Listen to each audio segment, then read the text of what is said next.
And our guests on this segment are Lisa Smith, who's director of the Northeast Oklahoma Regional Alliance, and Johnnie Earp, chairman of the board. Welcome to both of you. Glad you could be here. Thank you, Sam. Thank you for having us. We know how important economic development is for Oklahoma. It's always been important. And you guys are fighting headwinds sometimes to get it done. Tell me how you function. Tell me what you do to encourage economic development in the state.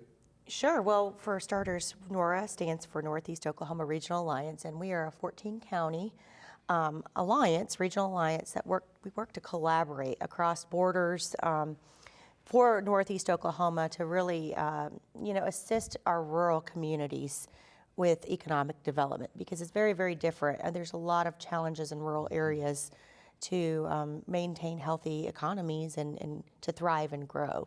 So our organization was started, probably 13 years ago by a volunteer board of directors, and it's just grown and grown over the years, and now we have 24 members on our board, and they represent all facets of business, industry, education, and community across those 14 counties. And you're chairman of the board? Chairman of the board, and been with the organization since it originated. You know, the counties go from Ottawa County, which is up around Miami, Oklahoma, and then goes to Claremore all the way down to the state line, down to Muskogee.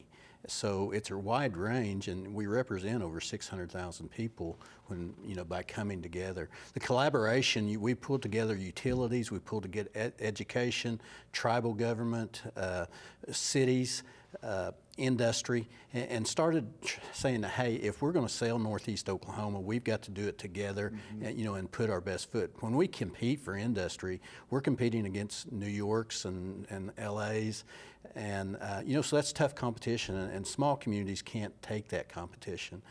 Fortunately, by gathering together, we've already had some success stories. If you look at Google in Mid-America Industrial Parks, if you look at Sofadel in Inola right now, the bigger companies are starting to recognize just how attractive Northeast Oklahoma is. Well, at the same time, though, that you're doing this and you're going after the big guys, you've got to be casting your bread on the water for the little ones, because we're in the middle of some really interesting times. There are a lot of little folks out there who are overnight successes, who are just exploding. And people are saying, hey, we want them in our state. Are you going after them as well? Yes, sir. And that's one of the attractive things. We had a meeting last week with in my hometown of Jay, and we've got a company that has 66 employees. They're wanting to come to our industrial park. By involving NORA, all of a sudden I can bring together Cherokee Nation. I can bring together our colleges, the expertise that comes from our utility companies, and again compete for those type of companies. And 60 jobs in a small community is just as important as 600 jobs are in one of the larger communities. You bet it is. Lisa, what do you hear most when you talk with a business? What questions are they most interested in having answered? Well, a lot of our businesses in the region are having workforce challenges, and that is not exclusive to Northeast Oklahoma. That is a nationwide phenomenon right now. Our workforce is shrinking. People can't get enough folks to come to work. Our unemployment levels are at record lows. So when we work with businesses, one of them, the major challenges that I'm hearing from them is, where am I going to find my next person to come to work? So we work a lot, NORA works a lot in the realm of workforce development. We were recently awarded a technical assistance grant through an organization called CALE. And that's a nationwide organization. We were one of 5 communities selected nationwide to look at inclusive development. So what we're doing through this process is we're identifying populations with some high power computer-based data equipment. We're identifying populations that are underserved and that are not a part of the workforce, and trying to figure out solutions to get them engaged and get them trained and get them to work. And of course, The other 4 communities besides Nora are Cleveland, Corpus Christi, Pensacola, and Spokane. Well, Nora looks a lot different than those communities, and our challenges are very different in a rural area. When you start looking at our targeted populations to try to include, transportation is an issue, childcare is an issue. So those are some of the things that we're working on to assist industry with finding qualified workforce. And it seems like there's also a case here of the tail wagging the dog, because you bring that, let's say you bring industry A in, and the folk who are going to work for A need this and this, so other industries come in to fulfill their needs, and lo and behold, you have really serious growth all of a sudden. That's correct, and thank goodness for the system that we have in place. Here in Northeast Oklahoma, we're able to work with our tribal partners.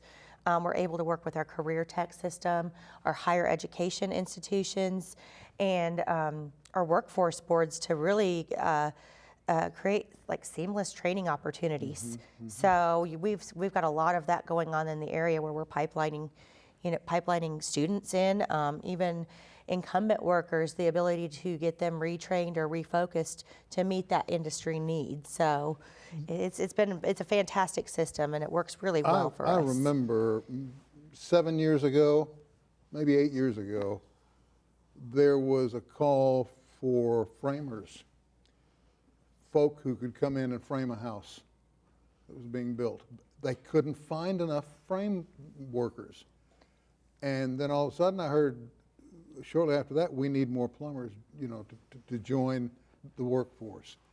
And I thought, well, you know what, that's interesting, because there are men and women out there, men and women, who would be interested in this with the proper training. Well, we have places now to train them.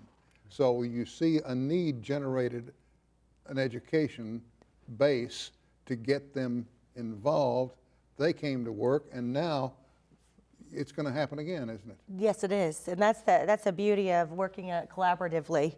Like what Nora does. It's we can band together to create what's needed for the immediate and for the future. So with our partners, through our partnership and our network, we're meeting industry need right here in Northeast Oklahoma. As board of directors, head of the board, you've got to be looking ahead. How many years?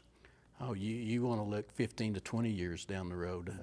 It's imperative that, and one of the programs I do want to talk about is what's going on at Mid-America Industrial Park, and they are concerned about the labor force. One of the things that they've enacted is setting up STEM labs in rural schools, and they're doing that in Salinas and Pryor's and Jay's. Explain the STEM lab concept.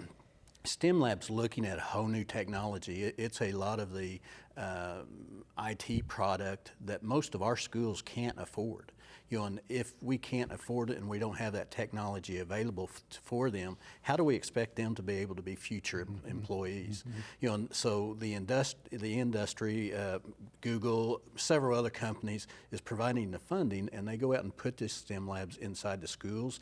It gives us kids an opportunity to work with that technology, and then they go a step farther and they create a mentorship program, and they'll start taking them from the 3rd and 4th grade from those schools to the plants to see exactly what kind of jobs are needed and what kind are available, so that the kids start becoming familiar. I hate to do this, but time is gone. It's just gone. Let's do this again, and maybe next time let's get some visual examples of things that we can show, so people have a better grasp. Sure, absolutely, right? sure. Thank you both You're very welcome. much. Thank you. That's all the time we have for this edition. Thank you for joining us, and we'll see you next time.